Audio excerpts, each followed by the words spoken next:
반갑습니다. 오대영 라이브 오대영입니다. 명태균 씨 관련 사건이 서울중앙지검으로 넘어갔습니다. 창원지검은 중간 수사 결과를 발표했는데 눈에 띄는 내용이 별로 없어 서면으로 끝냈습니다. 왜 이 시점에 사건을 서울로 가져오는 건지 단도직입에서 토론을 하겠습니다. 명태균 씨는 지난해 총선을 앞두고 김건희 여사와 나눈 통화라며 그 내용을 공개했습니다. 검사 출신 후보를 꼭 당선되게 해달라고 했고 김 여사가 여권 인사들과 총선을 상의한 정황도 담겼다고 명 씨 측은 주장합니다. 헌법재판관 흔들기는 도를 넘어도 한참 넘었다는 비판이 제기됐습니다. 이번엔 문영배 소장 대행의 집 앞까지 찾아갔습니다. 함께할 네 분을 소개해드리고 이수진 앵커의 브리핑으로 시작하겠습니다.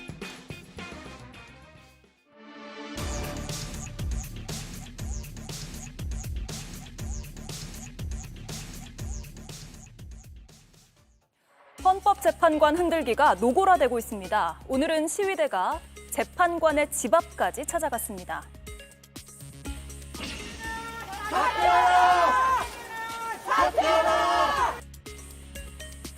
고래고래 소리를 지르고 재판관이 어떤 차를 타는지까지 이렇게 공개를 합니다. 네, 문영배 권한대행의 집 앞에 모인 이들의 속내 들어보시죠. 주변에 있는 이웃들한테 영향을 가요. 자식을 집회하는 거 가장 중요한 게 이웃이에요, 이웃. 맞아. 동네 평판을 갖다 나쁘게 만드는 게 제일 중요한 겁니다. 맞아. 네, 그러니까 망신을 줘서 동네에서 고개를 못 들고 다니게 하겠다라는 건데요. 저희가 다 보여드리진 않았습니다만 이들이 집중 공격하고 있는 포인트, 바로 동창 카페에 올라온 음란 게시물에 문 대행이 직접 댓글을 달았다, 이런 주장에 근거하고 있습니다. 하지만 이는 사실이 아닌 걸로 밝혀졌죠. 박민영 국민의힘 대변인이 이 내용으로 논평을 냈다가 근거가 됐던 사진 자료가 조작된 이미지라는 게 드러나서 사과까지 했습니다. 여러 가지 일을 처리하는 과정에서 팩트, 사실관계 점검이 좀 부족했던 부분이 있었으면 그 부분은 저희 당에서 국민들께 사과드릴 부분이고요. 네, 그리고 사흘이 지났지만 이렇게 재판관 집 앞에 시위대가 찾아온 건데요. 공단이 팩트체크 없이 허위 정보를 확산한 여파가 오늘의 장면들로 이어졌다는 분석이 나옵니다. 네, 대통령 지지자들이 오늘부터 매일 출퇴근 시간에 문영배 헌재소장 권한대행의 자택 앞에서 시위를 한다고 합니다. 자택 부근에서 시위하면 동네에서 평판 안 좋아져서 부담을 느낄 것이다, 이런 발언도 방금 들어보셨는데 어떻게 평가해야 될까요? 이게 헌재를 흔드는 걸로 봐야 됩니까? 아니면 정치적 의사표시나 표현이라고 봐야 될까요? 먼저 소영주 의원님. 헌재를 흔들려고 하는 것이죠. 이게 단발에 그치는 게 아니라 문영배 헌재 재판 소장 권한대행에 대해서 끊임없는 허위 날조된 증거까지 가지고 공당의 국민의힘에서 말하자면 이 재판관을 좀 이미지를 나쁘게 하려고 시도하다가 사과하는 처지까지 됐습니다. 예. 그리고 아니면 말고식에 죄송하다, 자료를 확인하지 못했다, 이런 식의 공격인데 지금 권선동 원내대표 등 국민의힘 지도부가 헌법재판소를 두 번째 방문합니다. 항의 방문이죠. 첫 번째도 좀 마땅치 않지만 두 번째 방문한다는 것은 이거는 명백하게 사법권에 대한 침해입니다. 그리고 이게 문영배 지금 자진 사퇴라는 식의 이 지지자들과 동시다발적으로 이루어지기 때문에 이거는 단순하게 정치적 의사 표현이 아니라 이거는 재판에 영향을 미치려고 하는 위법적인 범죄에 가까운 행위들이 조직적으로 일어나고 있다는 점이 굉장히 우려스럽고요. 예. 민주주의의 근간은 사법권의 독립 아니겠습니까? 자꾸 이 사법부의 판단에 있어서 공정한 재판이 이루어지지 않게끔 그리고 판사를 압박하는 것들은 형법상이든 법원 조직법상이든 이거는 어느 정도 이 수위가 과도하게 되면 법적으로 좀 처벌을 해서 사회의 어떤 표현의 영역보다는 이건 범죄에 가까운 부분으로 뭔가 기준을 세워야 되지 않을까. 저는 좀 그렇게 판단하고 있습니다. 예, 표현의 자유를 넘어섰다. 네.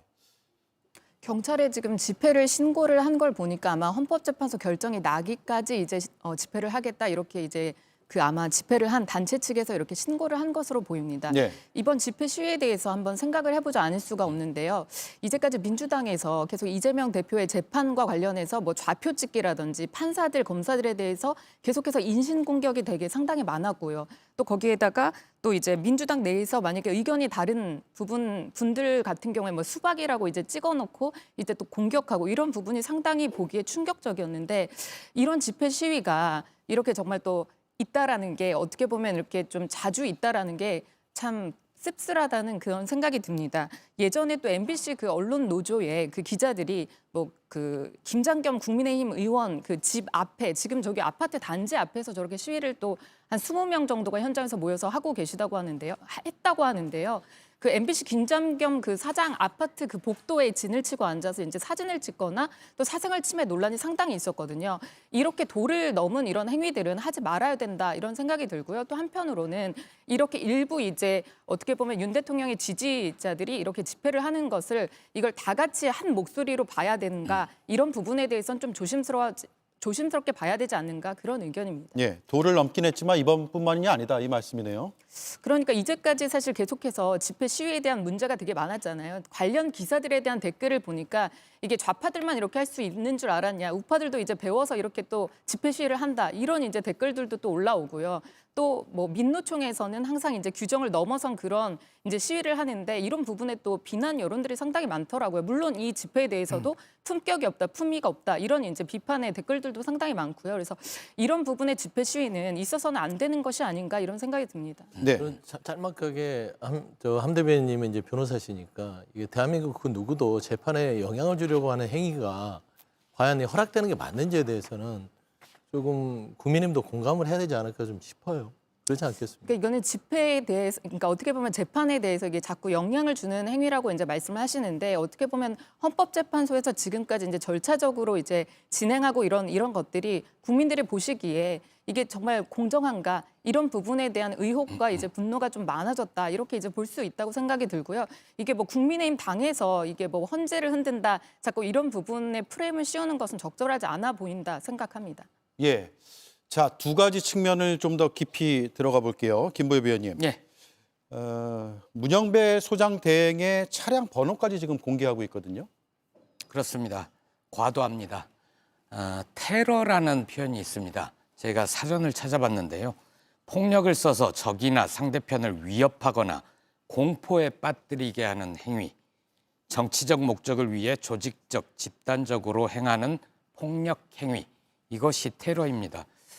저는 거의 테러에 가까운 행위를 하고 있다고 봅니다. 저렇게 말이 거칠어지다가 결국 쳐들어가서 난동을 피운 곳이 서울 서부지원 아니었습니까?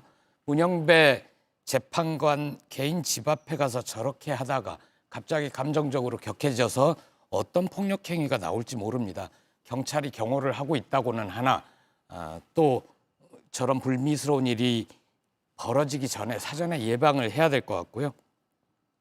저렇게 되는데 누구 책임이 가장 큰가?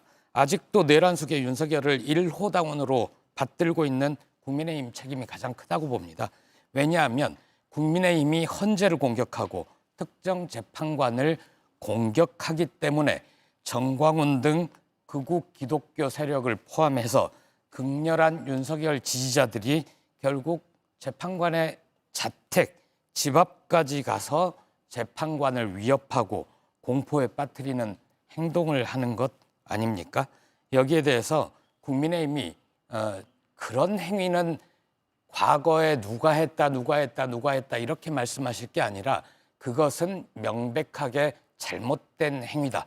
국민의힘은 그런 걸 원하지 않는다라고 선을 그어주셨으면 좋겠습니다. 예. 자, 반론은 잠시 뒤에 드릴게요. 반론권은. 자, 김성열 의원님. 네. 또 하나가 다른 헌법재판관들의 집 주소도 수색 중이다라는 걸 공공연하게 서로 공유하고 있어요. 네네. 이걸 끊어줘야 돼요. 지금 이들이 하고 있는 행동은요. 단순히 헌재 흔들기 수준이 아니고요. 우리나라의 오래된 이 시스템 자체를 흔들려는 법치주의에 대한 정면 도전이라고 보셔야 됩니다. 지금 탄핵이 인용될 것으로 보이니까 탄핵 인용 이후에 불복을 하기 위한 빌드업으로 저는 보여요. 근데 이 부분에 있어서 단순히 윤석열의 지지자들이 이러고 있다. 라고만 얘기하기에는 저는 국민의힘이 좀 더 반성을 하셔야 된다고 봅니다. 왜냐하면은 저들이 가는 집회 같이 가가지고 인사하시잖아요. 국민의힘 의원분들이. 그리고 김민전 의원님 같은 경우에는 저 문영배 재판관 관련해서 뭐 행번방 해가지고 N번방을 이제 빗대어가지고 그런 식의 인신공격까지도 지금 서슴지 않으시잖아요.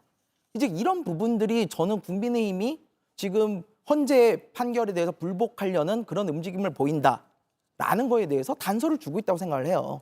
그래서 만약에 그런 게 아니라면 끊어내야죠. 지금 이대로 올라가면 어떻게 되냐면요. 심판에 대한 공격이 지속되면 결국에는 사람이 판단할 수 없습니다. 누가 해야 돼요? 목사나 스님이 해야 된다고. 실제로 정광훈 목사 그래요. 목사나 스님이 판단을 해야 된다. 이건 뭐냐면요. 결국에는 우리 예전 단군 고조선 시대로 올라가가지고요. 곰이 마늘 먹다가 내려와가지고 신탁 받아가지고 탄핵 심판해야 된다는 거예요. 말이 됩니까? 우리가 강물하고 역사는요. 거꾸로 흐를 수가 없어요. 근데 지금 강물과 역사를 거꾸로 돌리려고 하고 있는 겁니다. 재정 일치 사회로 돌리려고 하는 거예요. 이런 식으로 가면은 우리나라가 여태껏 해왔던 이 법치주의의 모든 시스템이 망가질 수 있다. 굉장히 위험한 행동이므로 끊어내야만 한다라고 생각합니다. 예. 자, 앞서 얘기가 좀 나왔습니다만 음란물 댓글 게시물 사진 조작된 것으로 밝혀졌고요. 동창 카페 개설한 그 동창이 입장을 내기도 하는 상황이 벌어졌단 말이에요. 자, 이 사안에 대해서 서영주 의원 말씀 듣고 좀 더 깊이 들어가 보겠습니다. 그러니까 이 자체가 단순한 국민의힘의 한 뭐 대변인의 실수라고 치부하기에는 사안이 큽니다. 헌법재판소가 지금 하고 있는 재판이 대통령직에 대한 판단이고요. 대한민국의 헌정 질서와 헌정 수호의 의지가 있는지를 확인하는 작업을 하고 있는데 예. 문영배 재판관을 흔들므로써 재판에 영향을 주려고 하는 거예요.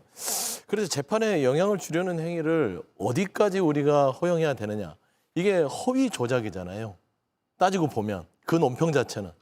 왜냐하면 이게 허위 조작으로 어떤 인터넷 카페에 올라온 것을 확인조차도 거치지 않고 공당의 배현진 의원인가요? 그분도 얘기를 하고 국민의힘의 공당에서 논평을 내고 이것이 확산되고 예. 뒤늦게 이제 이게 사실이 아니라고 했지만 문영배 재판관에 대해서 일부 본인들의 지지층은 봐라 이런 사람이다. 이런 사람에게 재판을 맡길 수 있냐라는 얘기를 하고 있고 국민의힘은 문영배 재판관에 대해서 탄핵을 추진하겠다고 하고 있어요. 이게 어처구니 없는 지금 대한민국의 현실 아닙니까? 어떻게 사법부의 판단에 있어서 본인들이 배출한 대통령이 내란죄를 저질렀음에도 불구하고 이를 방어하고 비호하기 위해서 재판부에 판사를 흔드는 행위를 서슴지 않고 하느냐. 정치권이 가장 여야를 막론하고 해서는 안 될 일이 있습니다. 사법부의 판단에 대해서 유감의 표명을 할 수 있으나 예. 재판부의 판결에 대해서 영향을 미치려는 행위들은 하면 안 돼요. 민주당도 마찬가지고 그랬으면 국민의힘도 마찬가지여야 되는데 지금 하는 일들은 도가 매우 지나치다. 국민의힘에 법률가들이 많잖아요. 그래도 법률가들의 지성과 상식, 법률가의 자존심으로서 이런 부분들을 왜 용인하고 있는지 저는 안타깝다. 그런 얘기를 계속 할 수밖에 없습니다. 예. 당에서 일단 사과를 했는데 어떻게 바라보고 있습니까?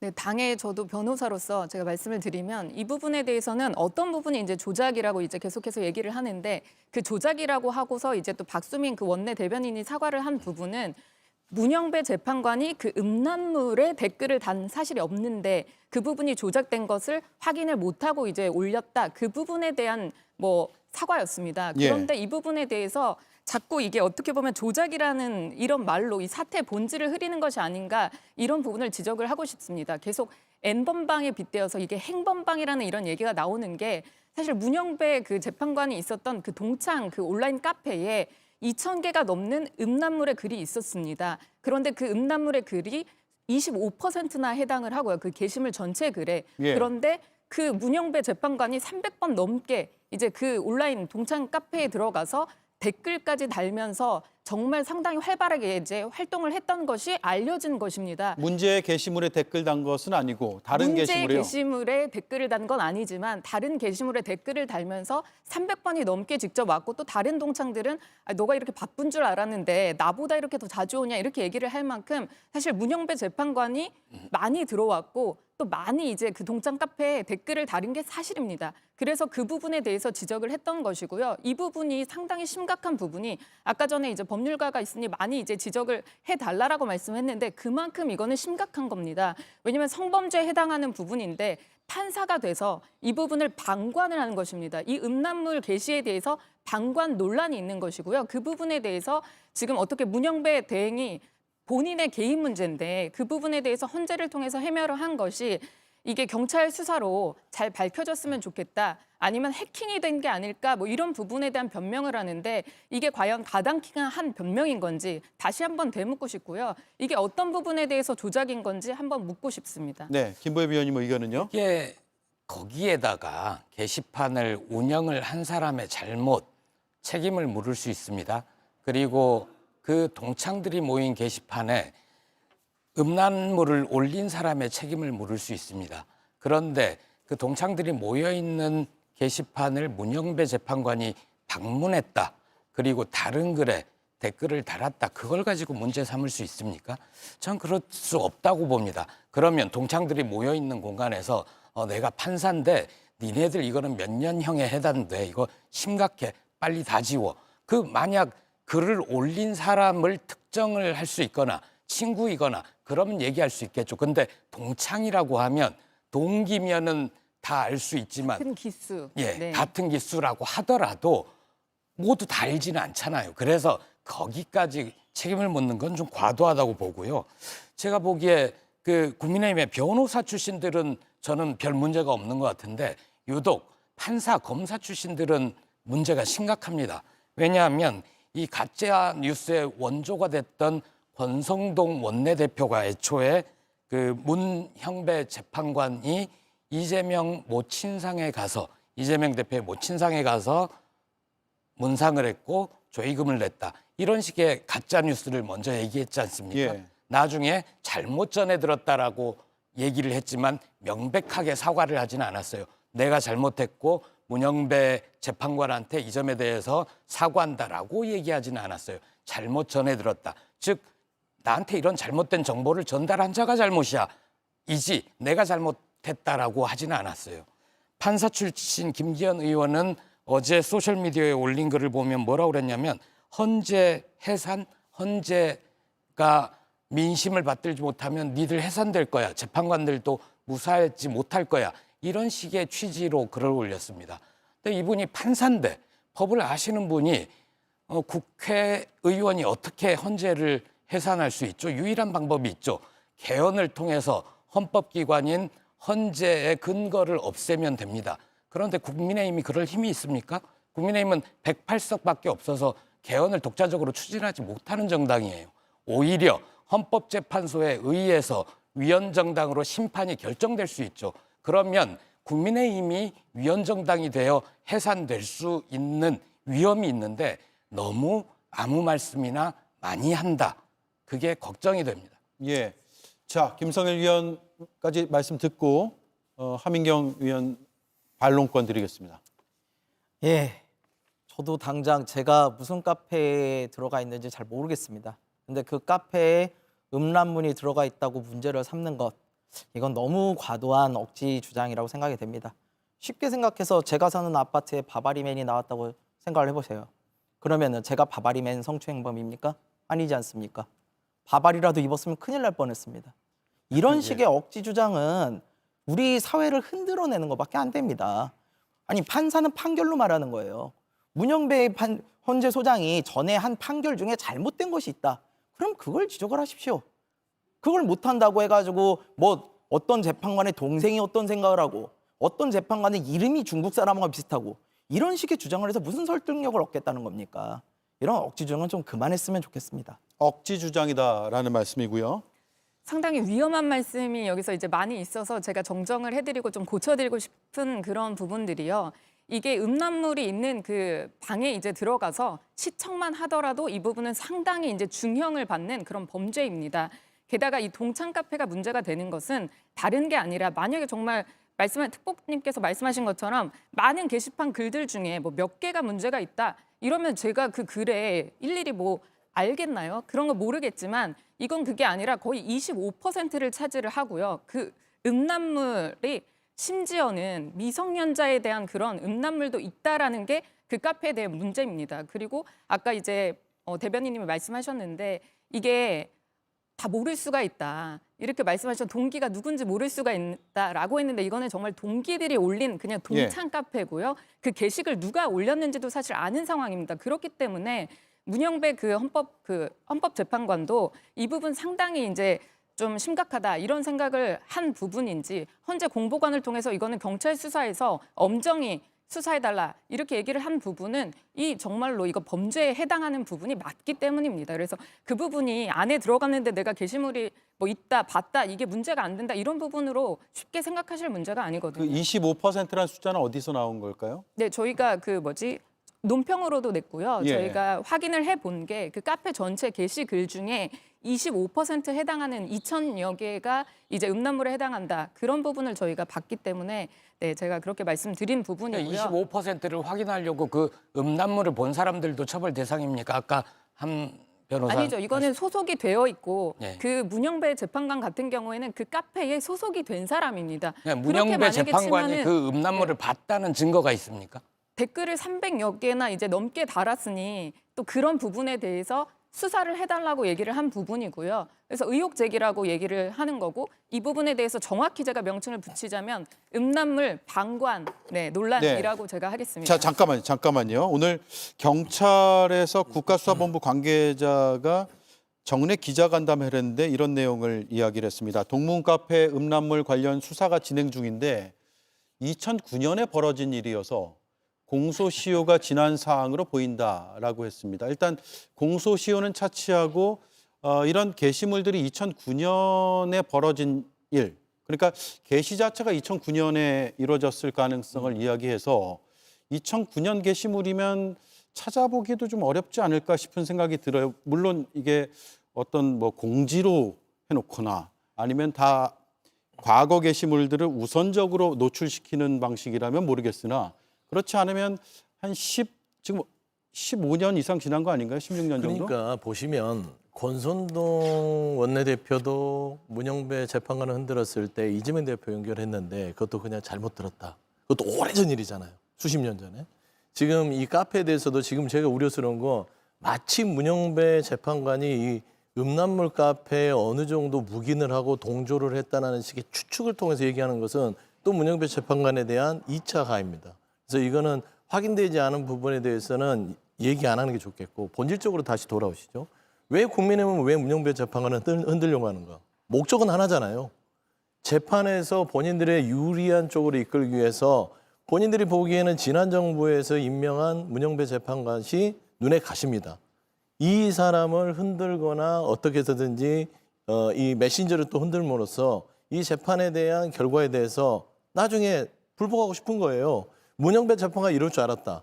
그런데 2009년에 있었던 그런 논란들과 2010몇 년 전에 있었던 야당 대표가 있지도 않은 일들을 끄집어내서 지금 24년도 12월 3일 날 내란의 우두머리 혐의를 받아서 헌재에서 자격심판을 받고 있는 대통령의 재판과 무슨 연관성이 있죠? 본질이 아예 다르잖아요.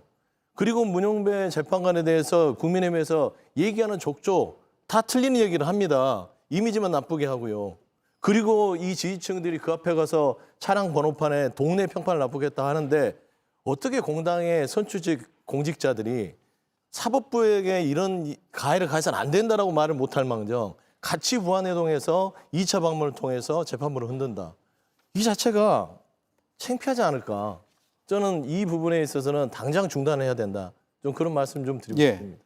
이거는 재판부를 흔든다기보다 이거는 범죄이기 때문에 저희가 지적하지 않을 수 없었다 이렇게 말씀을 드리고 싶고요. 또 문영배 소장이 이제 소장 대행이 비판받는 것 중에 하나가 계속해서 이제 다른 SNS 글 같은 것도 많이 이제 뭐 업무 시간 중에 올렸다, 뭐 독후감을 올렸다 이런 부분이 나와 있는데 그런 부분에 대해서 계속해서 지금 이제 다시 수정을 하거나 삭제를 하거나 이런 부분을 합니다. 그래서 흔적 지우기에 이제 골몰하지 말고 재판을 하시라 이런 말씀을 할 수밖에 없는 그런 상황이고요. 그런 부분에 대해서 국민들이 누구도 사실 재판을 하는 사람도 사람입니다. 그렇기 때문에 뭐 흠결이 없기를 이렇게 바라는 거는 정말 욕심일 수 있겠죠. 하지만 이거는 성범죄나 아니면 그 동장 카페에 그런 뭐 아동 음란물이 올라와 있는 그런 동장 카페에 같이 들어있으면서 댓글을 오랫동안 이제 지속적으로 같이 나누면서 했다?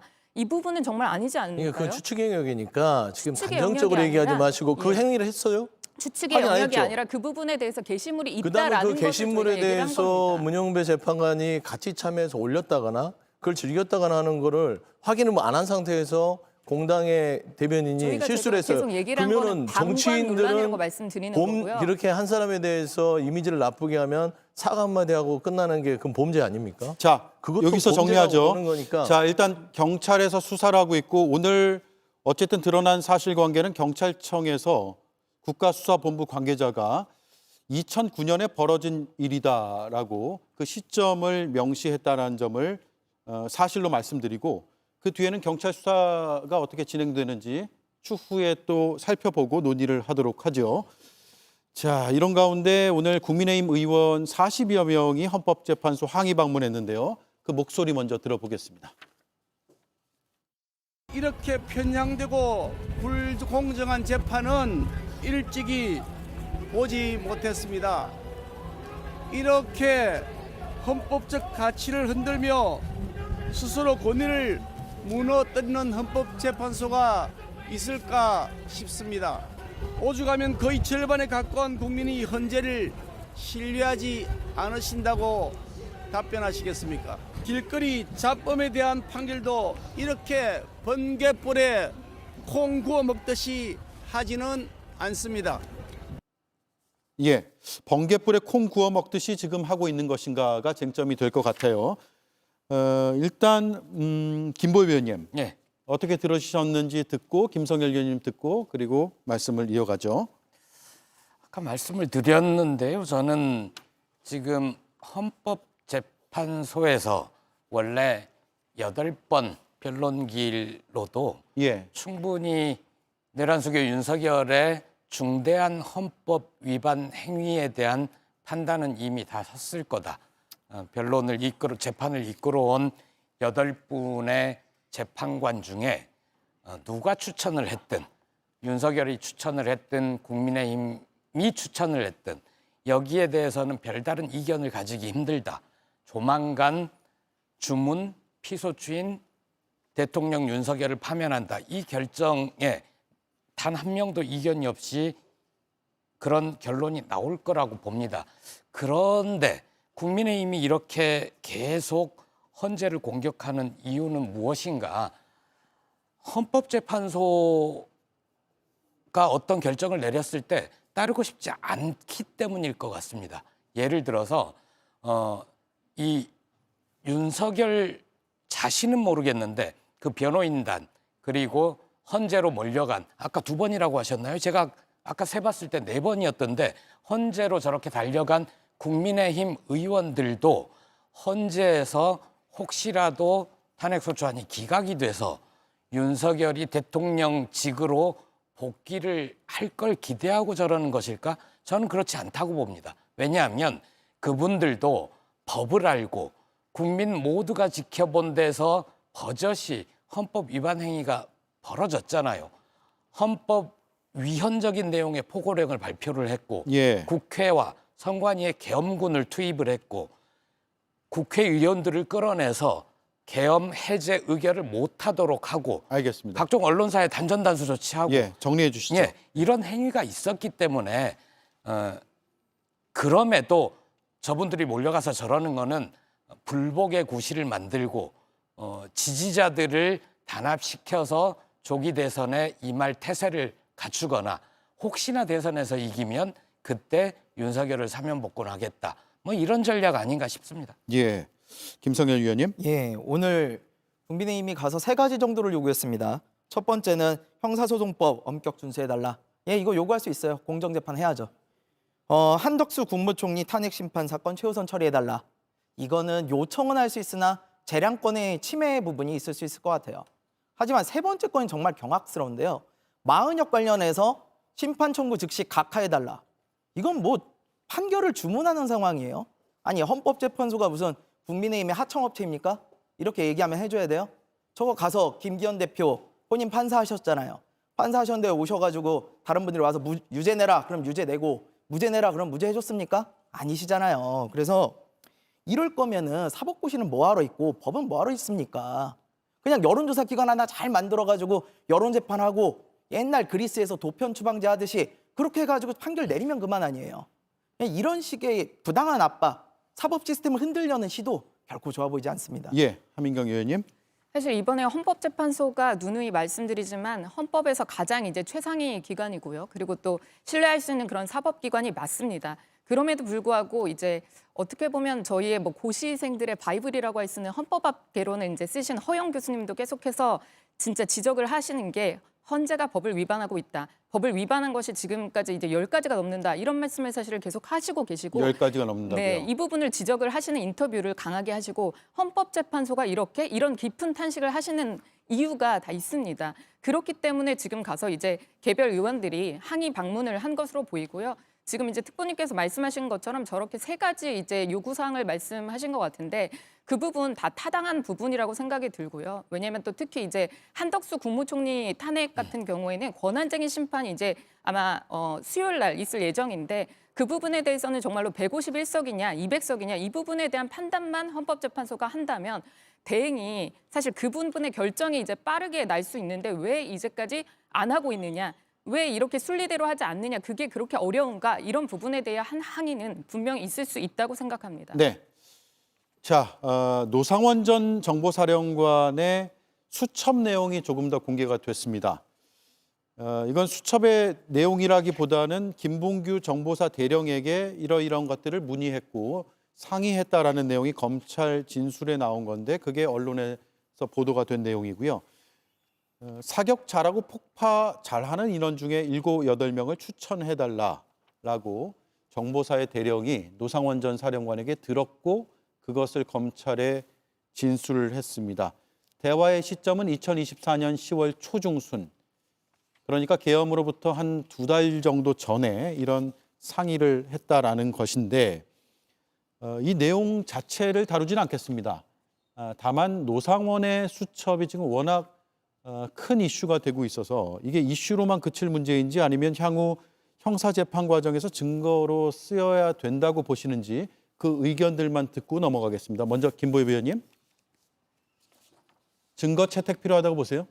예, 저는 증거로 충분히 채택할 수 있다고 봅니다. 이게 노상원 개인의 망상을 혼자 적은 게 아니잖아요. 노상원은 김용현을 22차례 만나러 용산 대통령실을 갔습니다. 예. 그럼 둘이 마주 앉아서 대통령 경호를 어떻게 할까, 국방을 어떻게 잘할 수 있을까 이런 논의하지 않았을 겁니다. 계엄을 선포한 뒤에 내란 어떻게 성공시킬 것인가, 누구부터 잡아들여야 되지? 문재인 일가, 조국 일가.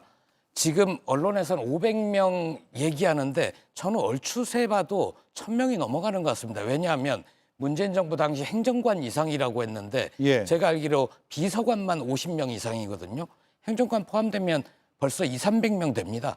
다른 사람까지 다 하면 500명이 아니라 1000명 정도 될걸요. 당연히 수사해야죠. 예. 네. 성주 의원님. 증거 채택을 반드시 해야 된다고 보죠. 이게 수사기관에서 노상원의 입이 아닌 그 옆에서 신문을 했던 대령의 입을 통해서 신뢰할 만한 검찰의 조서고 그런 거를 따졌을 때는 증거 채택을 통해서 일단은 더 이 참혹스러운 메모 내용을 하나하나 확인해야 될 필요는 반드시 있다고 봅니다. 그래서 저는 이 부분을 검찰이 그냥 허술하게 한 개인의 어떤 생각을 적었다고 해서 넘어가서는 안 되고 예. 이건 정확하게 이 메모는 비상계엄이라는 이 자체가 성공했을 시 대한민국에 찾아왔을 계엄의 시대를 상세하게 적어놨다고 추측이 되기 때문에 이 내용도 증거로 채택하고 수사가 필요하다면 더 세심한 수사를 진행해야 된다 그렇게 생각합니다. 그러면 추가 수사도 필요하다 이런 입장이시네요. 일단 검찰의 공소장에 빠져 있는 내용이고요. 검사의 그 공소장에 빠질 수밖에 없었던 것이 이게 만약에 증거 능력이 있다고 하면 당연히 공소장에 들어갔을 겁니다. 왜냐하면 검사는 당사자가 부인을 하더라도 아 나는 그렇게 생각해라고 하면 공소장에 기재를 할 수 있는 거거든요. 그럼에도 불구하고 빠지는 이유가 이게 국립과학수사연구원에다가 이 수첩에 대해서 필적 감정을 맡겼는데 이게 판독 불가라는 이제 판정도 받았고요. 이 수첩에 들어있는 내용이 너무나 단편적이고 이게 파편적이어서 어떻게 보면 이게 어떤 뜻으로 적었는지를 정확하게 해독을 할 수 없는 그런 메모입니다. 그렇기 때문에 이 부분에 대해서 증거 능력을 인정하기란 상당히 어렵고 제가 방송을 준비하면서 만약에 제가 단어로 몇 단어를 썼다. 그럼 이 부분이 증거 능력이 될 수는 없잖아요. 제가 만약에 진술로 아 그 당시에 이런 생각으로 이렇게 적었고 어떤 때 어떻게 적었다 이런 부분이 다 알려져야 되는데 지금 만약에 이제 서영주 대변인이 말씀하신 것처럼 수사는 더 이루어질 수 있다라고 보지만 이 부분이 지금 현재 이게 증거 능력이 있는 증거로 보기 어렵다 이렇게 보입니다. 지금 단계에선 그렇다. 김성현 의원님 마지막으로 짧게 부탁드리겠습니다. 예, 하지만 노상원 전 정보사령관이 어떤 사람입니까? 비하폰 지금 받고요. 계엄 직전에 김용현 계엄 총사령관과 매일같이 오가던 사람이에요. 그럼 이런 사람이 과연 아무 생각 없이 계엄과 관련된 노트를 적어놨겠습니까? 상식선에서 생각해 봐야 될 문제죠. 물론 필적 감정이나 이런 게 제대로 안 나왔다. 예, 그럴 수 있습니다. 하지만 그런 게 결국에 수사가 진행되면서 저는 나올 것이라고 보고요. 노상원 전 정보사령관의 수첩, 저는 이것이 예전에 박근혜 탄핵 당시에 안종범 수첩처럼 이 불법 계엄의 키노트가 될 것이다. 이렇게 보고 있습니다. 알겠습니다. 여기까지 듣고요.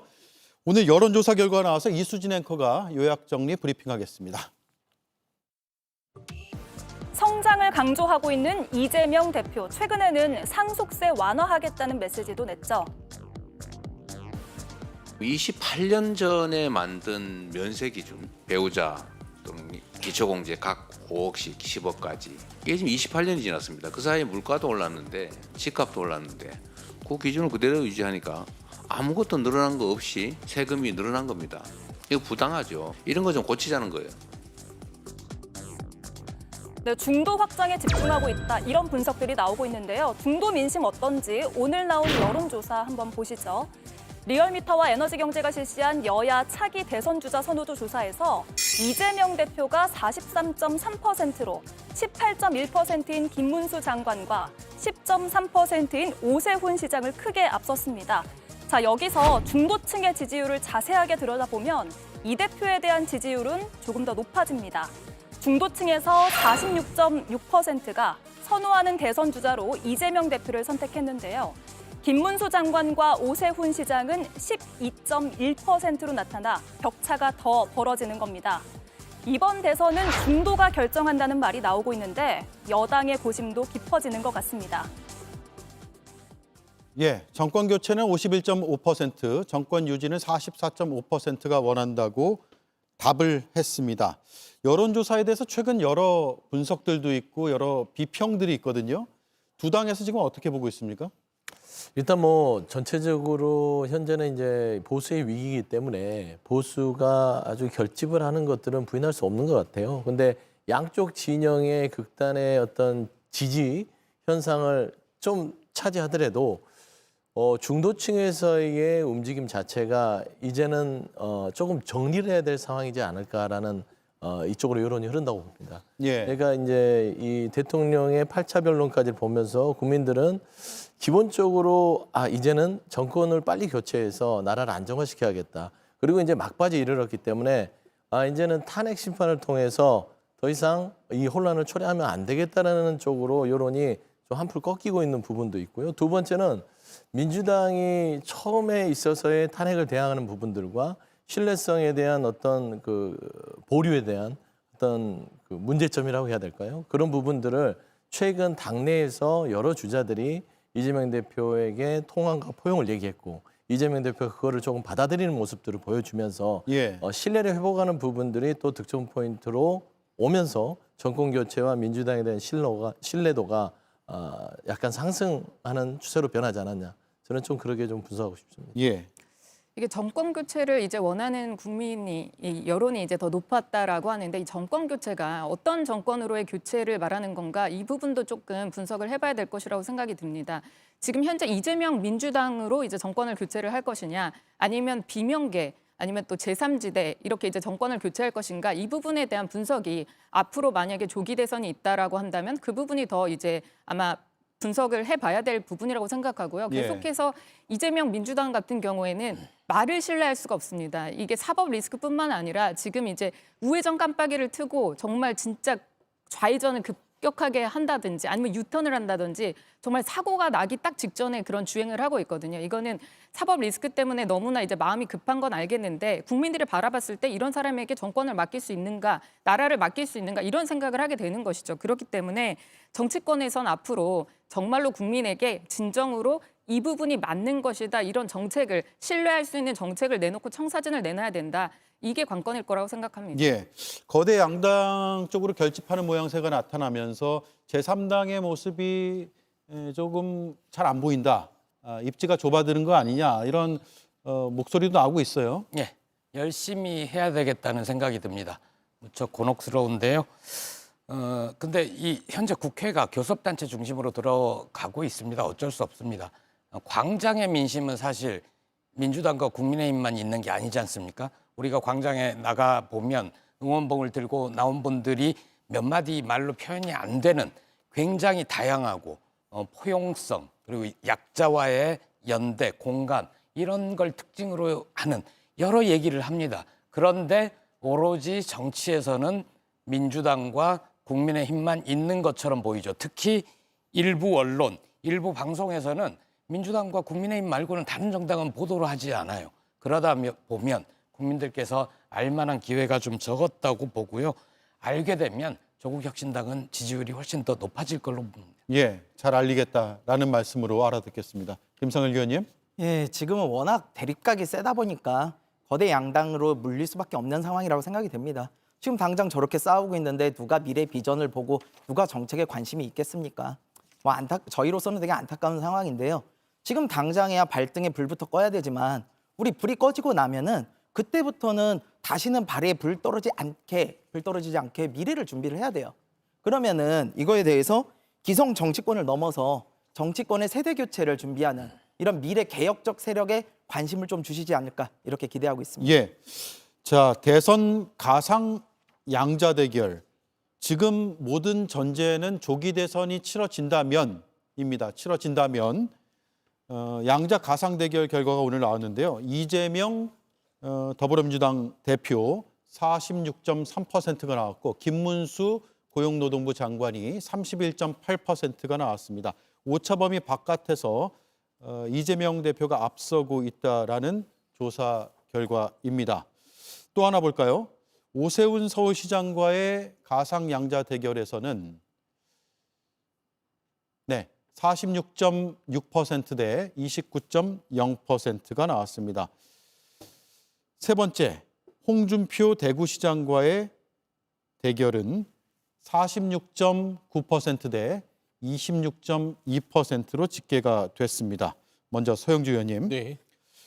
최근에 당내에서 일어났던 여러 일들이 이 수치에 포함돼 있다고 보세요? 반영이 됐다고 보세요? 저는 약간 일부분은 반영이 돼 있다고 봅니다. 기간도 그렇고요. 최근에 이제 문재인 전 대통령을 예방하면서 이재명 대표가 보여줬던 여러 가지 이미지 톤 앤 매너들은 분명히 이 여론조사에 좀 녹아져 내리지 않았을까. 그다음에 김경수 전 지사가 얘기했던 어떤 민주당의 다양성에 대한 요구들에 대해서도 만남 이후에 흔쾌히 그걸 받아들이는 이 맥락들, 그다음에 뭐 국민의힘에서는 이재명 대표에게 말바꾸기를 한다라고 얘기를 하지만 민생을 위해서라면 본인이 고집하던 부분에 있어서도 충분히 열어놓고 가겠다라는 의식 변화, 태도 변화 이런 부분들이 상당히 어느 정도 이 여론의 추이를 출렁이게 하는 포인트는 됐다. 이제 이게 전체를 다 나타내고 있지는 않고요. 이제 시작점에서 끓기 시작했다라고 봤을 때는 이 추이의 흐름이 어떻게 쭉 흘러가는지에 대해서 윤석열 대통령의 탄핵과 맞물리게 되면 아마 차기 대선 가상 양자 대결은 지금의 수준에서 격차가 훨씬 더 많이 벌어지는 양상으로 전개될 가능성이 높다. 그렇게 보고 있습니다. 예. 국민의힘에서 어떻습니까? 탄핵이나 계엄에 대한 분명한 입장 정리가 필요하다라는 의견도 일부 있거든요. 그렇다면 조기 대선 전국에서 그런 입장들이 표출이 된다면 확장성이 있을 것으로 보세요?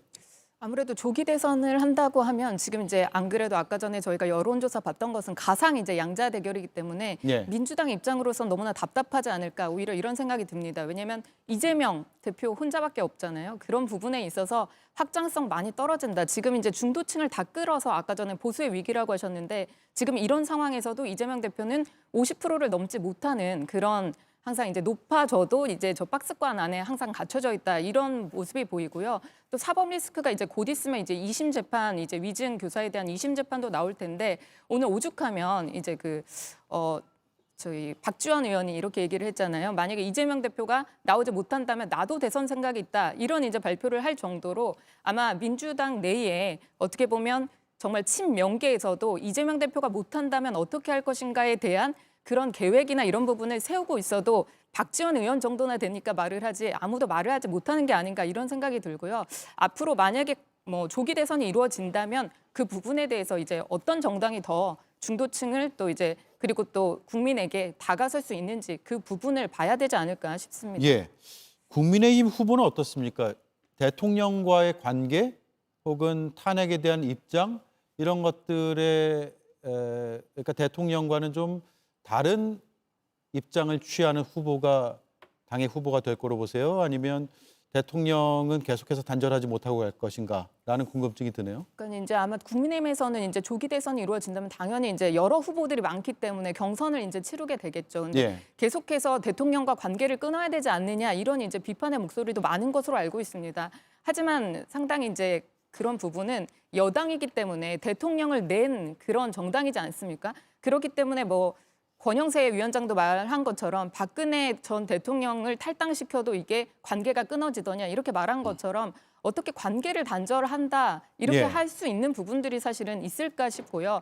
오히려 여당으로서 잘못된 부분이 있다면 그 잘못된 부분은 반성하고 고치고 또 잘한 부분이 있으면 그 부분을 받아들이고 더 이렇게 믿음과 신뢰를 줘야 되는 게 아닌가 그런 생각이 듭니다. 그리고 또 중도층에서는 사실 중도층이라는 것은 이게 정치에 관심이 없어서 중도층이 아니라 오히려 비판적인 시각을 가지고 누가 더 맞는지 이게 치우치지 않고 볼 수 있기 때문에 중도층이라는 생각이 듭니다.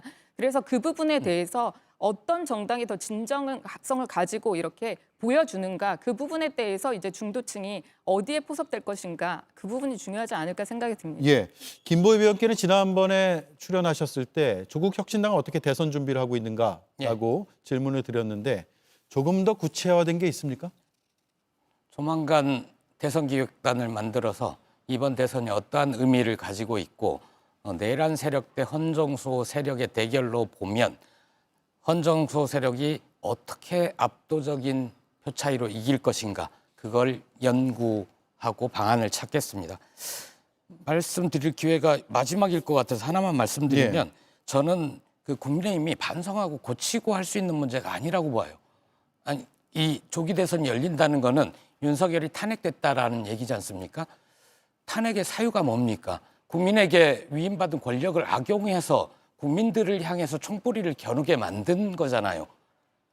국민을 지키고 국민의 재산과 생명을 지켜야 되는 군인으로 하여금 저쪽 가서 총뿌리를 겨누라라고 했던 정당이 그런 사람을 1호 정당 당원으로 갖고 있는 정당이 다시 또 국민의힘에 정권을 주세요. 이런 얘기하는 거 참 뻔뻔하지 않습니까?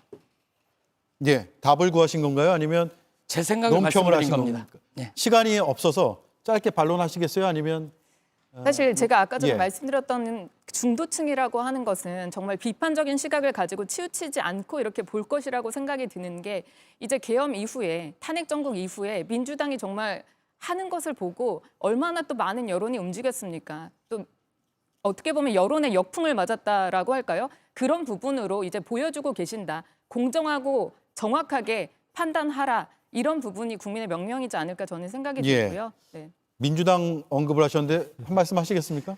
민주당 입장에서는요, 그 권영세 비대위원장 말대로 제발 윤석열 대통령하고 단절하지 말고 사이좋게 오래오래 국민의힘과 갔으면 좋겠다 생각할 겁니다. 예. 제발 단절하지 마십시오. 알겠습니다.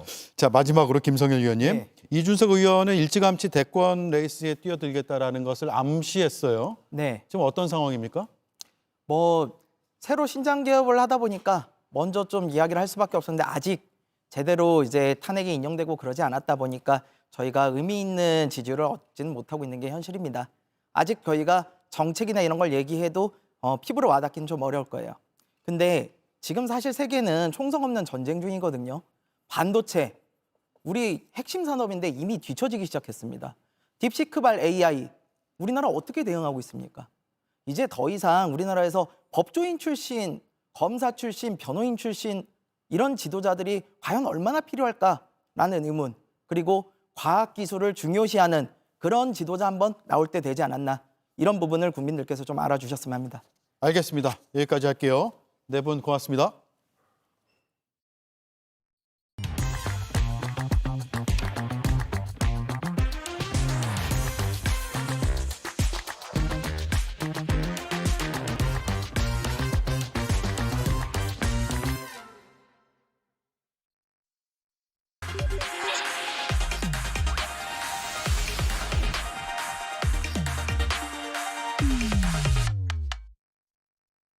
네, 정치 고수 두 분의 토론 시간입니다.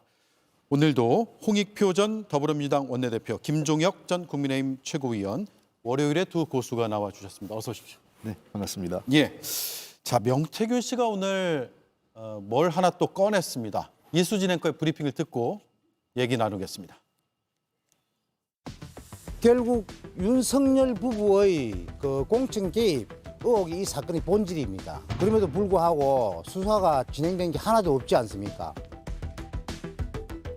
창원지검이 명태균 씨 사건을 중앙지검으로 넘겼습니다. 칼끝이 대통령 후보를 향하지 못했다는 비판 속에 명태균 씨가 입을 열었는데요. 그런데 난데없이 지난 총선 경선 과정에서 이뤄졌던 김건희 여사와의 통화 내용을 공개했습니다.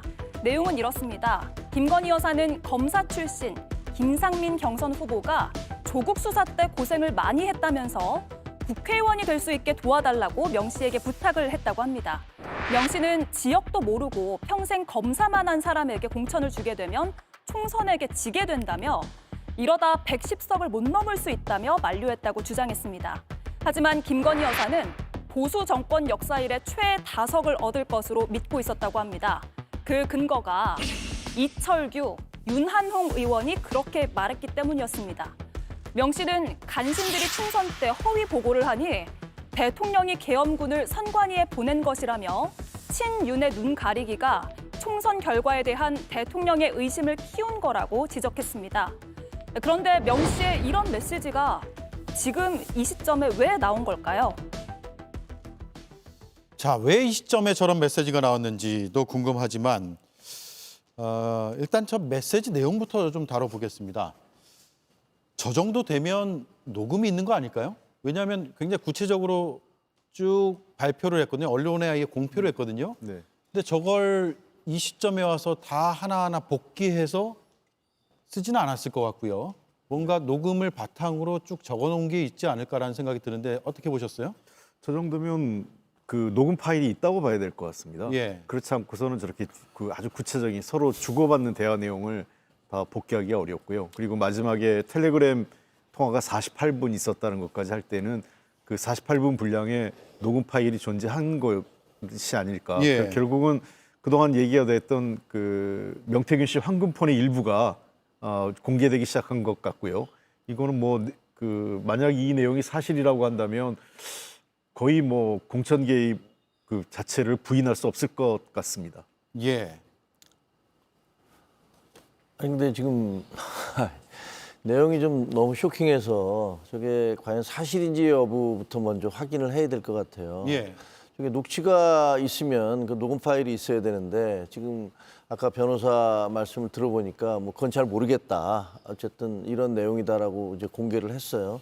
근데 아까 뭐 홍 의원님 말씀하신 대로 그게 이제 뭐 몇 차례에 걸쳐서 이루어졌고 시간까지 48분이다 이렇게 얘기를 하고 있고 그 내용의 구체성 같은 것들을 보면 이렇게 지어내기는 좀 쉽지는 않아 보이긴 하는데 예. 그렇다면 저렇게 무슨 뭐 자꾸 흘리듯이 하지 말고 있으면 다 있는 대로 공개를 하는 게 맞다라는 생각이 들기는 해요. 근데 말씀하신 대로 저분이 12월 3일 날 구속 기소가 됐는데 그날 계엄이 있었어요. 그죠? 그리고 또 오늘 이번에 이제 수사 그 창원지검에서 수사 결과를 발표하면서 중앙지검 서울로 올리겠다라고 얘기하는 날 또 이걸 발표를 했단 말이에요. 그래서 네.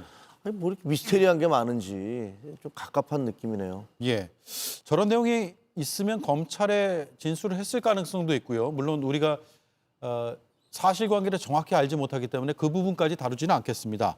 근데 어쨌든 본인 주장에 따르면 김건희 여사가 보수 정권 이래 최다석을 얻을 것이다라고 총선 전망까지 했다고 하는데, 그러면서 여당 의원들과 특히 친윤계 의원들과 긴밀히 소통하는 듯한 표현들이 등장한단 말이에요. 예.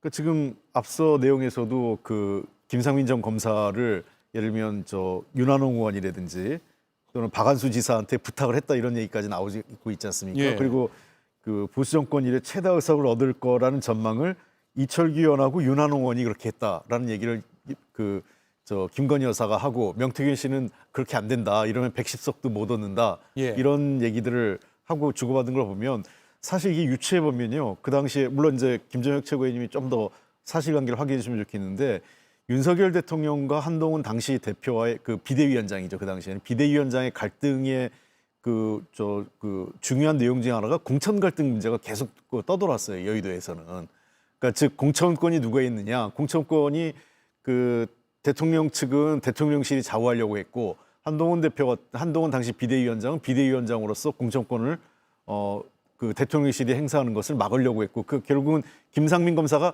컷오프 됐거든요. 그러니까 그런 걸 보면 그 한동훈 대표와 윤석열 대통령 간에, 그리고 김건희 여사 간에 서로 그 당시에 뭐 카톡 문자가 왔는데 문자도 안 읽고 했다, 뭐 이런 얘기들이 반복적으로 나오는 거는 결국은 공천과 관련된 갈등도 여권 내에 있었던 것 아닌가를 유추해 볼 수 있을 것 같아요. 예. 그런 일이 있었나요? 그러니까 지금 공개된 얘기는 한동훈 대표가 본인이 이제 비대위원장으로 갔을 때는 이미 그 전에 틀을 다 짜놓은 상태더라. 그래서 실질적으로 공천권을 행사할 수 있는 게 거의 없었다.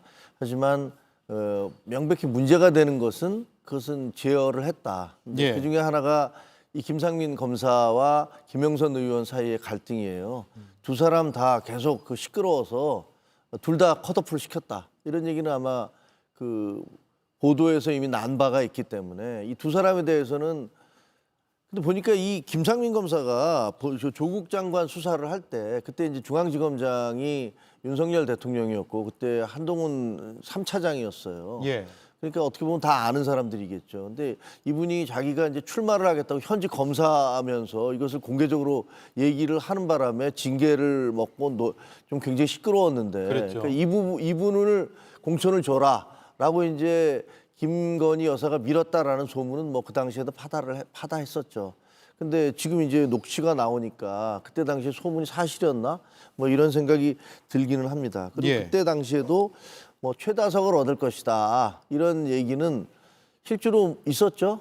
그런 얘기들이 있었습니다. 그래서 뭐 170석을 얻을 것이다, 뭐 이런 얘기도 있었고. 근데 뭐 우리 쪽에서는 그래서 그런 쓸데없는 소리를 하지 마라, 뭐 선거 망치려고 하느냐라는 그 지도부가 그에 대한 경고도 있었고, 그런 사실이 있긴 했었습니다. 예. 이 시점을 살펴보면요, 요게 흔히 얘기하는 이종섭 호주 대사 직전의 상황이었던 것 같아요. 그게. 그러니까 그때만 해도 다소 이제 민주당의 공천 관련된 여러 가지 잡음이 좀 있으면서 엎치락뒤치락. 그러니까 민주당이 좀 꾸준히 좀 앞서오다가 그때 시점에서 2월 초순 들어와서 설 연휴 전후에서 2월 한 10일 전후쯤이죠. 그때쯤에서 국민의힘이 좀 앞서는 여론조사도 처음 나오고 그랬어요. 네. 그런 배경이 좀 깔려 있는 대화였던 것 같아요. 그러다가 이제 이종섭 대사건이, 호주 대사건이 나오면서 여론이 완전히 또 뒤집어졌는데, 이 등등의 상황을, 그러니까 김건희 여사가 꽤 적극적으로 공천 과정이나 또 당무에 개입한 것을 여러 가지 뒷받침해주는 내용인 것 같습니다. 예. 특히나 박완수 경남지사에게 전화해서 김 검사를 도우라고 했다라고 말했다라는 주장까지 나왔단 말이에요. 그래서 비단 이게 창원 의창만의 문제일까, 다른 지역구는 그런 게 없을까라는 생각도 들어요. 알 수가 없죠. 그건 뭐 지금 예. 뭐 사실 공천이라는 것은 굉장히 각 당의 내밀한 가장 내밀한 부분이기도 하고, 또 가장 치열하게 싸움이 벌어지는 부분이기도 하고, 어찌 보면 또 그게 과연 이렇게 아주 투명하고 공정하게만 진행되느냐라는 여부에 대한 논란도 많이 있어요. 그거는 사실은 우리 당, 저당 따질 것, 그 민주당 따질 것 없이 그렇거든요. 예. 예를 들면 지난번에도 아까 홍 의원님 얘기하셨지만 민주당도 공천 때문에 어마어마한 잡음이 벌어지고 갈등 벌어져서 뭐 공천 학살이니 뭐니 이런 얘기까지 나왔었잖아요.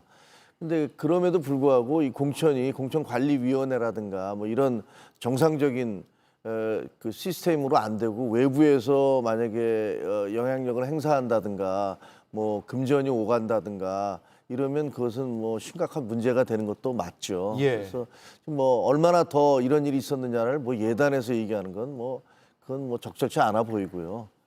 하지만 어쨌든 지금 드러난 부분은 이게 사실인지 여부를 아직은 알 수는 없지만 이런 그 보도가 나오니까 저희 당으로서는 상당히 당혹스럽습니다. 예.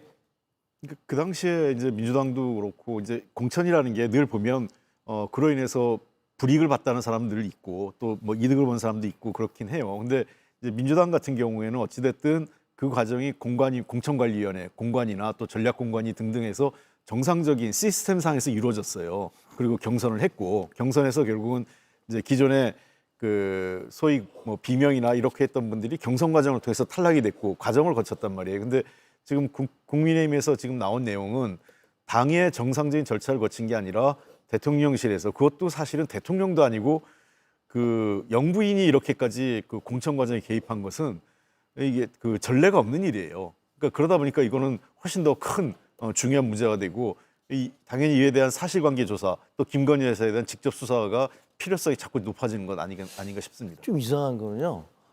그 대통령 부인이시잖아요. 근데 명태균 씨가 뭐라고 명태균 씨한테 공천을 부탁하는지 예. 그거 좀 이상하긴 하거든요. 예. 그리고 조국 사태 때 수사를 애써줬다. 그거는 그야말로 좀 이상한 청탁도 아니고 그 조국 수사는 공정하게 진행됐을 텐데 근데 그거와 관련해서 애써줬으니까 그 사람을 국회의원을 줘야 된다라고 여사가 얘기했다는 것도 조금 의아하긴 하고 네. 그거를 본인이 직접 공관위원장이라든가 누구한테 연락을 하는 게 아니라 명태균이라는 사람한테 전화해서 그 사람이 되도록 도와주세요. 국회의원 되게 도와주세요. 뭐 그 지역에 있었으니까 그 지역의 영향력이나 여론조사를 행사하고 있으니까 이 사람이 도와줄 수도 있겠다라고 생각할 수는 있겠는데 공천까지 이 사람이 되게 해달라라고 부탁한다는 건 조금 이상하긴 해요. 논리적으로. 예. 자, 저 내용이 2024년 2월 16일에서 19일로 발표가 됐습니다. 언론에 이렇게 발표를 했어요. 명태균 씨 측에서. 그리고 통화 횟수가 5에서 6차례 정도 된다고 했고 통화는 텔레그램 통화 기능을 통해서 48분 이루어졌다고 합니다. 그러니까 48분이라는 숫자, 날짜, 횟수, 사람 이름, 지역구 그리고 왜 그렇게 요구하는지에 대한 요구 이유까지 담겨 있어서 굉장히 상세하다라는 느낌을 받습니다. 다만 잠시 앞서 보셨던 그래픽 좀 올려주세요. 윤한홍 의원과 박완수 경남지사의 반론이 언론 보도를 통해 알려졌기 때문에 네, 사실이 아니다. 그 무렵 김 여사와 소통한 사실 자체가 없고 김상민 검사는 몰랐다. 이런 입장을 오늘 냈습니다. 그리고 박완수 경남지사는 저 아래쪽이네요. 박 지사는 김 여사와 통화를 한 적이 없다라고 언론과의 통화에서 박 지사 측이 전해온 내용입니다. 반론도 함께 전해드리겠습니다. 이런 가운데 검찰이 오늘 창원지검의 수사 일체를 서울중앙지검으로 보냈단 말이에요. 그 내용도 내용이지만 중간 수사 결과를 발표하겠다라고 언론에서는 알고 있었는데 굉장히 짧은 서면으로만 저렇게 발표를 했습니다. 관련자 대부분 서울 등 창원 이외의 지역에 거주하고 있다. 서울중앙지검으로 이송하되 현 수사팀이 이동해서 수사를 계속 진행할 예정이다. 등등을 아주 간략하게 별도 브리핑 없이 발표를 했습니다. 왜 이런 방식으로 했을까요? 이게 국민적 관심사가 굉장히 크잖아요. 사실 과거에요. 검찰이 중간 수사 발표라고 하면 거의 범죄 사실 특정해서 수사 진척도를 보면 거의 90% 정도 됐을 때 예. 중간 발표 형태로 합니다. 근데 이번 같은 경우에는 정말 내용이 하나도 없습니다. 그냥 중앙지검으로 이송한다는 내용이 중간 발표라고 하기에는 굉장히 부끄러운 정도의 내용이 하나도 없는 거라서 이례적이다고 지금 검찰 안팎에서도 얘기가 나오고 있고 결국 지난 4개월간 창원지검이 뭘 했느냐라는 그 문제 제기가 나오는 거예요.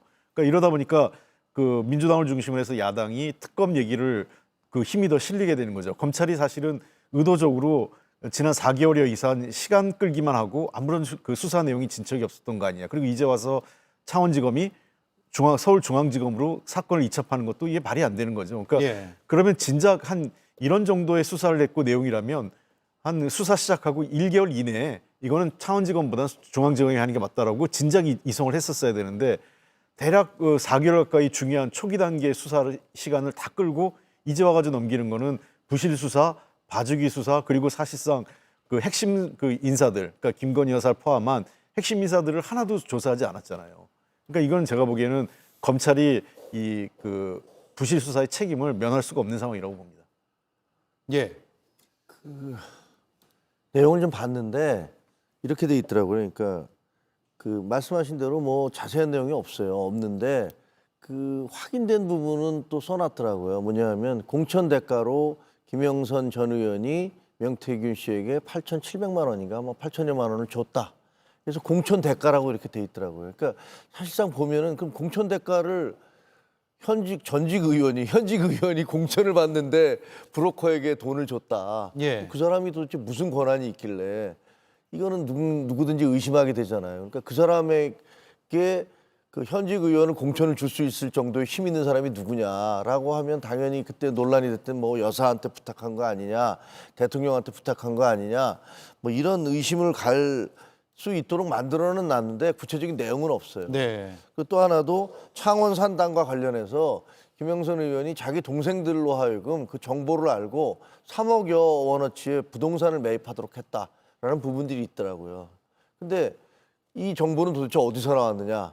뭐 이거는 또 없어요. 그러니까 이런 부분들은 굉장히 어떻게 보면 민감한 부분이긴 한데 이 내용이 제대로 없어서 창원지검 그동안에 뭐 수사했었냐라고 이렇게 비판받을 수 있는 소지가 있어요. 근데 이걸 어떻게 보면 좀 떠넘기식으로 지금 서울중앙지검으로 넘긴 것 같다라서 비판받을 소지가 좀 있다라는 생각이 듭니다. 이 사건의 큰 덩어리가 원래 두 개였거든요. 하나는 이제 지금 말씀하신 대로 김영선 씨와 명태균 씨 간의 불법 정치자금, 그러니까 공천을 대가로 한 정치자금이 주고받은 게 있느냐. 이거는 어느 정도 그 사실 뭐 월급을 반 정도를 지금 정기적으로 주면서 그게 어느 정도 입증이 돼가지고 좀 구속이 된 거 아니겠습니까?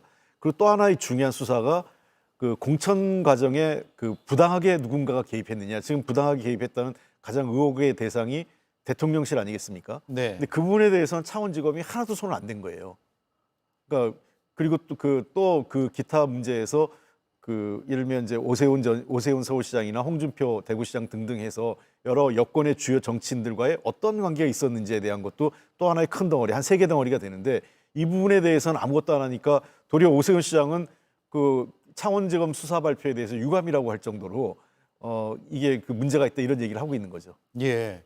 자, 그러면 서울중앙지검이 김 여사 소환 같은 이제 수사에 강제 수사를 어느 정도 할 것이냐라는 게 관심이 모아지는 부분인데 서울중앙지검이 이걸 가져왔다는 생각도 들고 아니면 말씀하신 대로 창원지검에서 이 부분까지는 했으니까 좀 가져가라라고 떠넘겼다고 볼 수도 있습니다. 어느 쪽이세요? 모르겠습니다. 그건 저는 알 수는 없지만 법무차관이 그때 국회에 나와서 답변하시는 걸 보니까 뭐 수사를 엄정하게 하겠다. 그리고 야당이 물어보니까 김건희 여사에 대한 수사도 뭐 그때는 뭐 소환 조사를 할 것이냐 이렇게 물어봤던 걸로 기억을 하는데 뭐 거기에 그 필요하다면 하겠다 이런 식으로 얘기를 했기 때문에 그냥 저게 뭐 일단 저 중간 수사 결과가 발표되고 또 미진하다라는 얘기들이 계속 있기 때문에 저게 중앙지검으로 오면 그냥 넘어가지는 못하겠죠, 뭐. 그런데 이게 2월 17일 오늘 넘어왔단 말이에요. 탄핵이 인용이 된다면 대선 전국과 맞물리는 상황에서 이게 넘어왔고 지금 정치권에서는 국민의힘은 반대합니다만 나머지 야 6당에서는 명태균 특검법을 어찌됐든 이달 안에 처리하겠다라는 입장이어서 이런 상황 속에서 서울중앙지검이 수사를 시작한다? 그건 좀 의미 분석이 다를 것 같아요. 그러니까 일단은 제가 보기에는 검찰이 수사 속도를 조금은 낼 것 같아요. 왜 그러냐면 이 특검론이 확 부상한 거는 창원지검이 워낙 수사가 지지부진한 원인이 제일 컸거든요. 예. 그러니까 지금 4개월 동안 한 게 아무것도 없기 때문에 지금 특검론이 부상되고 있고 자칫 물론 지금 그 특검 자체는 여당이 반대하고 있기 때문에 그 권한대행이 최상목 권한대행이 거부권을 행사할 가능성이 높아서 실제로 특검법이 그 관철될 것이냐 이건 좀 의문입니다. 그 약간 의문부호가 있지만 결국은 그 탄핵이 만약에 인용되고 다음에 대선이 치러지고 그리고 이 수사가 그 다음 정부에서 진행된다면 도리어 제가 보기엔 검찰의 입장이 굉장히 좁아질 것 같아요. 그러니까 검찰로서도 나름 이거는 그 상황 관리를 해야 될 측면이 있지 않을까 측면에서 서울중앙지검이 가져온 이전한 거 아닌가 이런 생각이 듭니다. 특검을 의식했다라는 예, 생각을 그렇습니다. 하고 계시네요. 저는 하여튼 해야 될 일을 자꾸 안 하고 미루면 나중에 그 대가가 점점 더 커진다라는 생각이 드는 게 헌법재판소도 마찬가지거든요. 민주당이 애진작에 그 필요한 인원을 헌법재판관들이 임명해 줬어야 돼요. 근데 그거 안 해주고 질질 끌다가 나중에 갑자기 이 계엄이 터지고 뭐 그 탄핵이 이루어지고 그러니까 그 정족수 채우는 걸로 해서 얼마나 많은 공방이 이루어지고 있습니까? 이거 꼼수 부리다가 지금 자기 발등 찍은 거하고 비슷한 거거든요. 근데 이 창원지검도 좀 비슷하다는 느낌이 들어요. 아니 수사를 그렇게 오래 했으면 지금 중간 수사 결과에서 거의 대부분이 발표가 되든가 아니 뭐 100여 명을 소환을 했다고 하는데 우리는 아무도 몰라요. 뭐 공천위원들 뭐 다들 소환을 했다고 해요. 그럼 김 여사 부분이나 그 대통령실에 대한 것도 빨리 여기서 정리하고 매듭을 지어줬어야 되는데 이거를 그냥 수사를 지지부진하게 몇 달 지나간 다음에 12월 3일 날 구속 기소를 하고 2달 지나서도 그 이후에 뭐 했는지 전혀 모르게 이걸 또 넘겨버리면 예. 앞으로 이게 또 계속 논쟁이 될 거 아닙니까?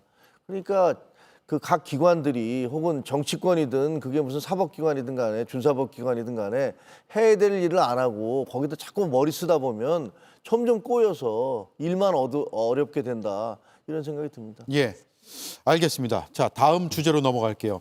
한동훈 전 국민의힘 대표가 어제 페이스북에 의미심장한 글을 올렸습니다. 일단 머지않아 찾아뵙겠다라는 게 눈에 띄고요. 책을 한 권 쓰고 있습니다도 눈에 띄고 제가 가장 눈에 띄었던 것은 2달 동안 성찰의 시간을 가졌습니다인데 무엇에 대한 성찰이었을까요?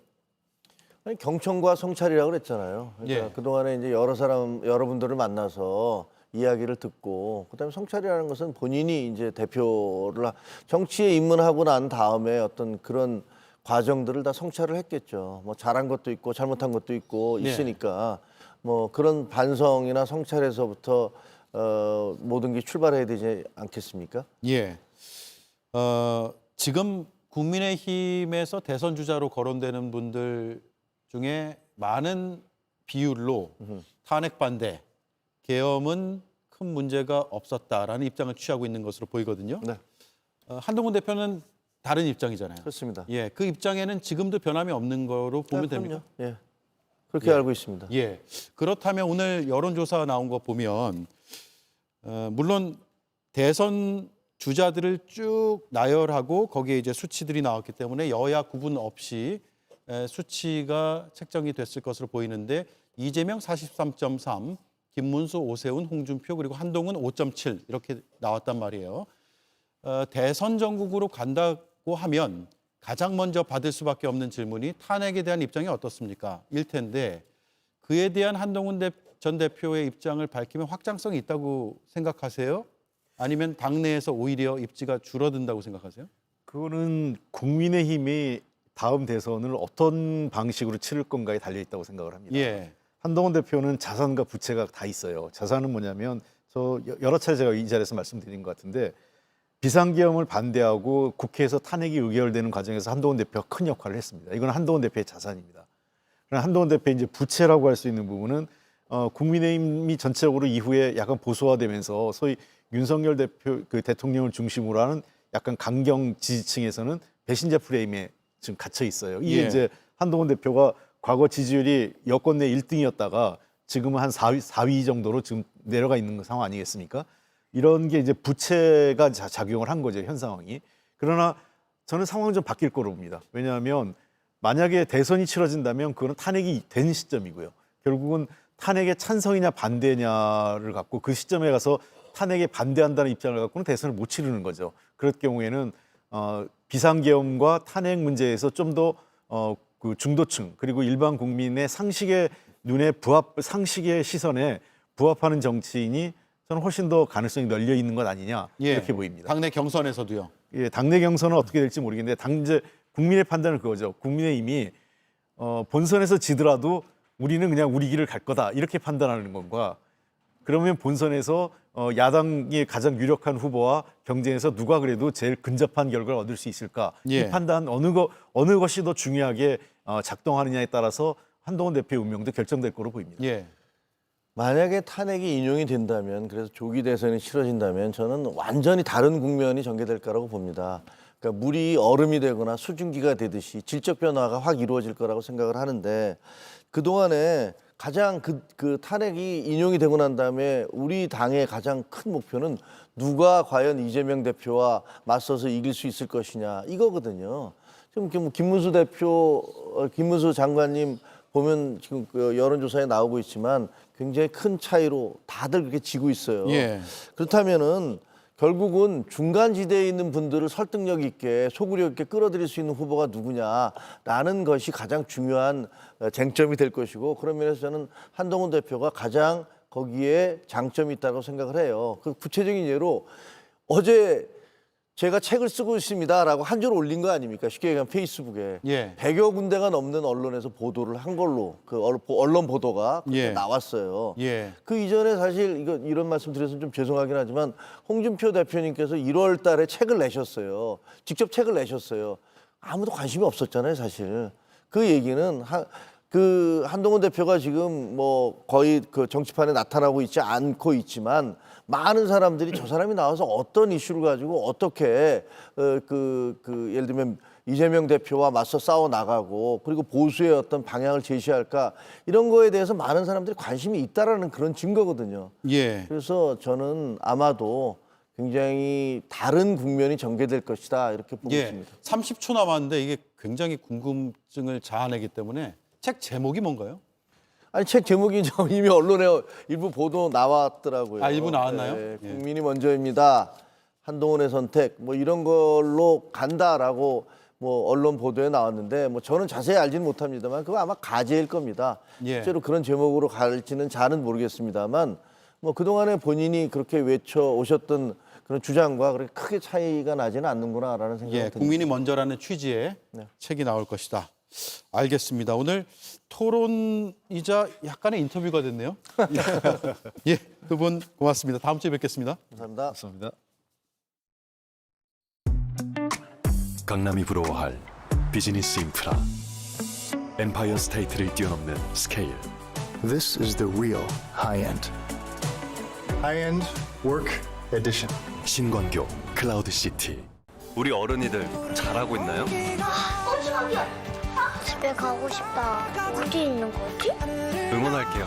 세상 모든 어른이들. 세상의 모든 일을 리스펙. 잡코리아 알바몬. 노블. 디자인으로 공간을 혁신한 노블. 이번엔 넓은 공간으로 청정 능력을 확장하다. 상하 4D 청정 시스템으로 강력하게, UV 살균으로 깨끗하게, 대형 공간까지 청정하는 컴팩트 사이즈. 공기청정기에 또 한 번의 혁신. 코에이 노블.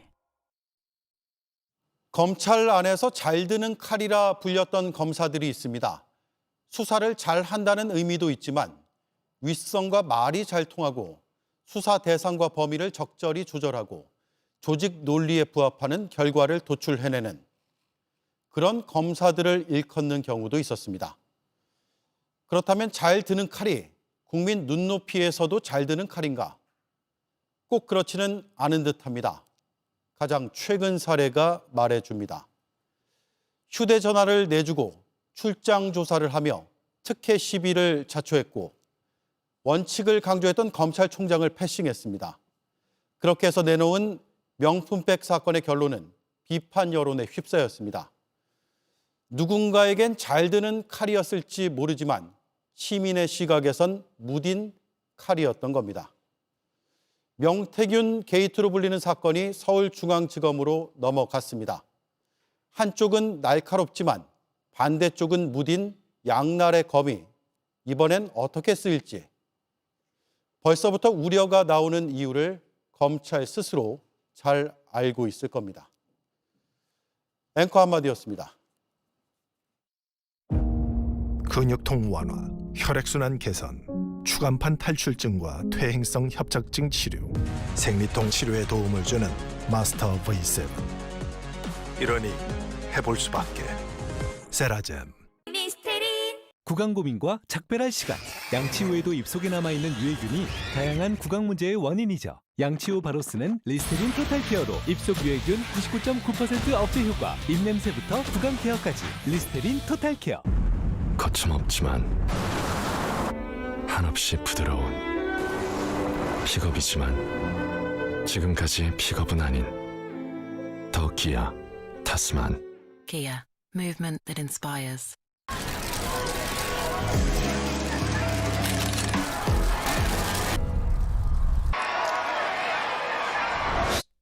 더 놀라운 건 지금부터야. 5대0 라이브 마치겠습니다. 내일 뵙겠습니다. 고맙습니다.